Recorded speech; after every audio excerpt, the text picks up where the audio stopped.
ค่ะตอนนี้เฮาก็อยู่ที่แปลงทดลองปลูกข้าวเจ้าหอมสยามนาดำ5 ไร่แล้วนะคะพามาชมความสมบูรณ์ของเมล็ดพันธุ์ข้าวเจ้าหอมสยามค่ะเพิ่นเป็นข้าวที่แตกกอได้ดีอีกหนึ่งสายพันธุ์นะคะที่ยอดเยี่ยมที่สุดเลยค่ะมาเบิ่งความสมบูรณ์ของร่วงนะคะข้าวหอมสยามเพิ่นสิบ่ค่อยมีเมล็ดรีบเด้อค่ะสังเกตจากการออกรวงนะคะสร้างแป้งสร้างน้ำหนักได้เต็มเม็ดเต็มหน่วยเลยค่ะ สำหรับข้าวเจ้าหอมสยามเด้อค่ะเพิ่นจะมีเมล็ดต่อร่วงเฉลี่ยอยู่ที่ประมาณ260ถึง290ต่อร่วงนะคะ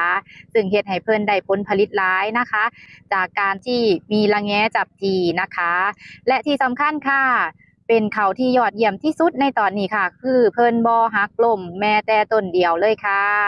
เอาเบิ่งจากภาพบรรยากาศแปลงเขานะคะเพิ่นบ่มีการล้มเลยค่ะ เพราะว่าเพิ่นสูงอยู่ที่120เซนติเมตรเท่านั้นค่ะ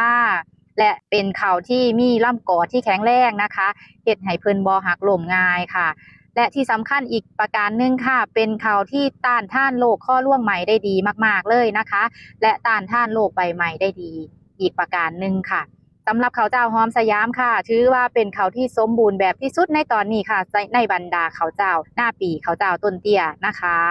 ก็เป็นข้อมูลเล็กๆน้อยๆค่ะมาอัปเดตข้อมูลให้พ่อแม่พี่น้องได้ชมกันนะคะสำหรับมื้อนี้ค่ะก็ขอลาพ่อแม่พี่น้องไปก่อนค่ะสวัสดีค่ะ